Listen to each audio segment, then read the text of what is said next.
For weeks, everything about this Cleveland quarterback competition lived entirely in secondhand reports, scattered practice notes, and beat reporter tweets fired off from behind a chain-link fence in Berea. On Saturday, all of that changed at once. Shedeur Sanders finally got a real start in a real game with real pressure attached to every single snap. And what happened in that first half against Buffalo just made this entire quarterback decision a lot harder to explain away. Let me set the scene, because even the setup itself was strange. Sanders got the start against the Bills, opening under center with the first-team offense for the first time all preseason. Before he could even settle into any kind of rhythm, Lightning forced the game into a full weather delay with just over 13 minutes left in the first quarter. Think about what that actually does to a young quarterback mentally. You spend an entire week knowing this start might be the single biggest piece of tape your head coach uses to shape a decision that could define your career. You get out there, you finally lock in, and then everything just stops cold. Most young players come back from a delay like that looking rattled, tentative, searching for rhythm all over again. Sanders didn't. I think it's worth pausing on that specific detail before even getting into the box score, because it's exactly the kind of moment that doesn't show up in any post-game stat line, but matters enormously to the people actually making this decision. A delay like that strips away rhythm and forces a player to essentially restart his warm-up mentally, all while the stakes of the moment haven't gone anywhere. Some quarterbacks come back tight, overthinking every read, trying too hard to make up for lost momentum. What actually happened next tells you a lot about where Sanders is right now, mentally as much as physically. When play resumed, he opened the game by completing his first 8 passes in a row. That's not a small thing to accomplish coming off an unplanned pause of that length. That's a quarterback moving the offense with total efficiency right out of the gate. No feeling out period, no visible early jitters at all. His first scoring drive ended with a short touchdown pass to the tight end in the back of the end zone, tying the game at 7. By the time his afternoon wrapped up, Sanders had finished 9 of 11 for 74 yards, 1 touchdown, and 1 interception.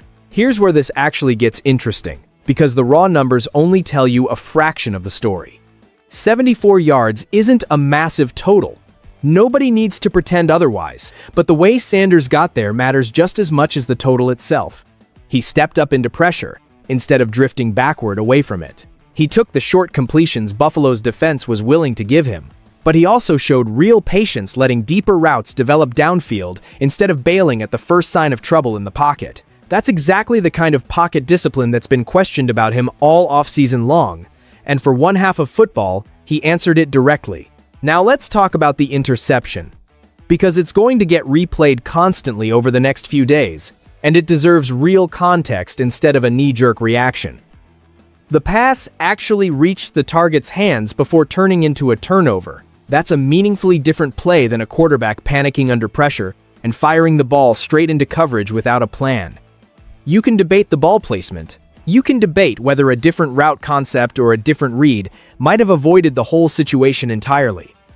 But it wasn't the kind of decision-making breakdown that usually sinks a quarterback competition on its own, and the response afterward mattered even more than the play itself did. Sanders didn't let that turnover change how he operated for the rest of the drive, or the rest of the half. He kept working the pocket, kept trusting his reads, and kept the offense moving forward. That's exactly the kind of composure coaching staffs are desperate to see out of a young quarterback once real pressure enters the picture. I keep coming back to that specific sequence because it's genuinely the part of this game I think gets underrated the most. Plenty of young quarterbacks can string together a clean drive when everything's going their way. Far fewer can absorb a real mistake, one that's about to get replayed on every highlight show for the next several days, and immediately go back to playing exactly the same brand of football on the very next series. That's not a talent trait. That's a mental one, and it tends to matter just as much once the games start counting for real. Think about what that means when you set it directly next to Deshaun Watson's own preseason start the week before against Chicago. Watson finished 11 of 15 for 126 yards, with 0 touchdowns and 0 interceptions. On the surface, that reads as the cleaner stat line. No turnovers beats 1 turnover on paper every single time you're just scanning a box score. But football evaluation was never supposed to be a pure spreadsheet exercise, and any coach worth trusting knows that. Coaches watch how aggressive a quarterback is willing to be. They watch how much he's actually asking a defense to defend across the entire field, rather than just settling for the easiest completion sitting right in front of him. They watch how the whole operation looks once the game genuinely speeds up around him. On every one of those fronts, Sanders gave his coaching staff considerably more to work with than a clean box score alone ever could. Here's where this gets interesting for the whole organization, not just the quarterback room specifically. General Manager Andrew Berry came away impressed specifically with how well Sanders commanded the offense, the cadence at the line of scrimmage, the pre-snap operation, all the small procedural details Cleveland has spent this entire offseason publicly saying they wanted to see him prove out under real conditions. Those are exactly the areas that separate a quarterback who can merely survive in this league from one who can actually run it at a high level. And Browns fans know precisely why that distinction matters so much right now. This organization has burned through more starting quarterbacks than almost any team in football over the last quarter century. And every single time somebody new gets a genuine opportunity, the entire fan base holds its breath, waiting to see whether this is finally the version that actually sticks. Sanders didn't need to throw for 300 yards or put up 4 touchdowns to keep himself firmly in this race. He just needed a performance that made it genuinely difficult for this organization to look past him. And that's exactly what he delivered on Saturday. It's worth sitting with why operational command specifically carries so much weight in an evaluation like this one. Arm talent gets most of the public attention, but the actual job of an NFL starting quarterback is closer to running a small business under a play clock, getting the offense aligned before the snap, communicating protections against a shifting front, changing a call at the line when the defense shows something different than what was expected. That's the unglamorous work that determines whether a talented arm actually translates into a functional offense on Sundays. Berry singling that specific trait out tells you exactly what this front office has been quietly waiting to see. Here's my honest read on where this leaves things right now. I don't think one half of preseason football should be treated as the final word on a full season's worth of starts. But I also don't think you can wave this specific game away as meaningless just because the yardage total looks modest sitting on a stat sheet. Sanders answered almost every specific question that's been asked about him publicly this offseason. He stayed patient in the pocket instead of panicking.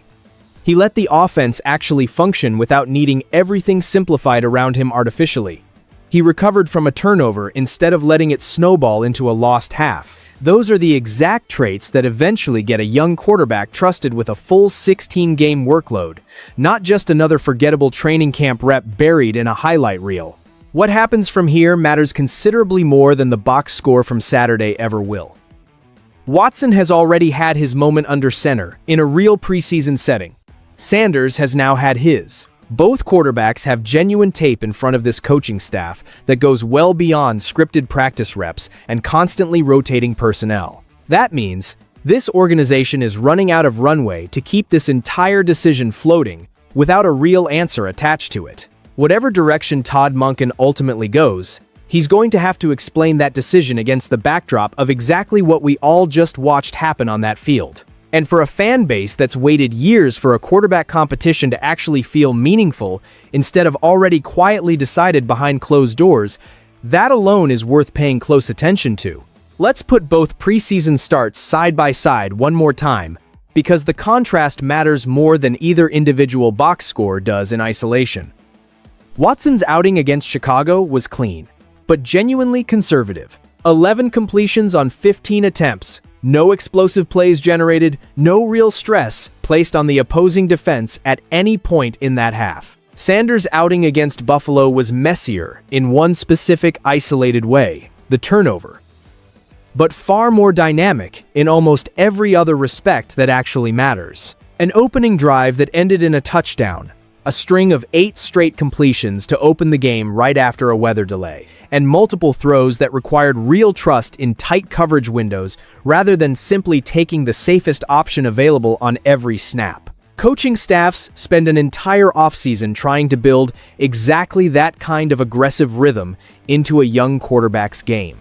You don't usually get to see it show up this cleanly in a player's very first real start under these exact circumstances. There's also a human element to how each of these quarterbacks has carried himself through this entire process, and it's worth acknowledging honestly, rather than skipping past it. Sanders has stayed remarkably composed throughout a competition that's been dissected publicly at every single turn for months now. Never lashing out at coverage, never manufacturing controversy to draw attention away from the football, simply continuing to take his reps and let his play speak for itself, game after game. That kind of professionalism under a genuinely uncomfortable spotlight matters to a coaching staff evaluating far more than just arm talent alone. It's part of building real trust with an entire locker room, not just winning some isolated statistical argument online. None of this means the decision is fully settled. And I want to be careful not to overstate what one half actually proves. Preseason performances, even strong ones like this, have a long history of not translating cleanly into regular season success. Quarterbacks with far cleaner camp stat lines than what Sanders produced here have gone on to disappoint once real opposing defenses started game planning against them specifically week after week. But what Saturday did accomplish, at minimum, is remove the easiest argument that existed against him. Nobody can credibly claim anymore that Sanders looked overwhelmed the moment real stakes got attached to a live snap. He looked like exactly the opposite of that, and now it's sitting on tape for anyone actually willing to watch it closely, rather than just skimming the final stat line and moving on. It's worth remembering the road Sanders took just to get to this specific moment, because it adds real context to how he's handled the pressure of this entire competition from the start. He fell all the way to the 5th round of the draft, despite grading out, in the eyes of plenty of evaluators around the league, as a talent worthy of being selected far earlier than that. A slide shaped as much by circumstances surrounding his draft process as by anything that actually showed up on tape during his college career. Then, almost immediately as a rookie, he got thrown into genuinely difficult starting duty last season under a coaching staff and supporting cast that were still figuring themselves out in real time, with essentially none of the gradual ramp-up period most young quarterbacks are typically given. Given that background, the composure he showed against Buffalo looks even more significant than it might otherwise. This isn't a player who's had every circumstance built neatly in his favor along the way. This is a player who has consistently had to prove himself under difficult, often unfair conditions, and he did exactly that again on Saturday afternoon.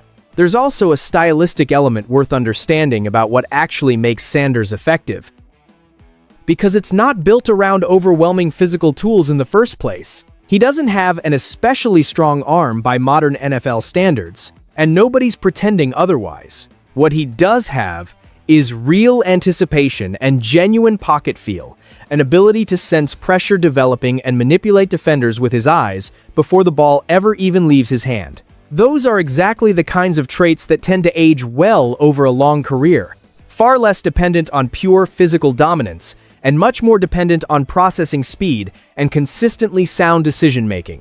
Exactly the qualities that showed up in real flashes throughout his half of work against Buffalo. One more detail from that afternoon deserves real attention, because it speaks to something coaches value even more than raw statistics on a page. Sanders has talked openly about genuinely enjoying pressure situations, specifically pointing to 2-minute drills as the moments where he feels most comfortable rather than most stressed. That's not a small thing for a young quarterback to say publicly, and it wasn't just talk either. It lined up directly with what actually happened on the field. When the game restarted after that weather delay and the offense needed to find its rhythm immediately, with no time to ease back in gradually, Sanders didn't approach it cautiously. He came out throwing with real conviction from the very first snap back. Exactly the mentality you'd expect from a player who insists pressure brings out his best football rather than his worst. Put all of it together, and you get a picture that's more complicated than a simple stat line, and honestly, more interesting because of it. A modest yardage total, sitting next to real evidence of pocket discipline. 1 turnover, sitting next to genuine composure in the way he responded to it. A quarterback, without elite physical tools, sitting next to a growing body of proof that anticipation and processing speed might matter more over the long run anyway. None of that guarantees anything about how the rest of this competition plays out, and I'd be doing you a disservice pretending otherwise. But Saturday gave this coaching staff exactly the kind of tape that's genuinely hard to file away and ignore. And that alone makes whatever decision comes next a lot more consequential than it looked heading into the weekend.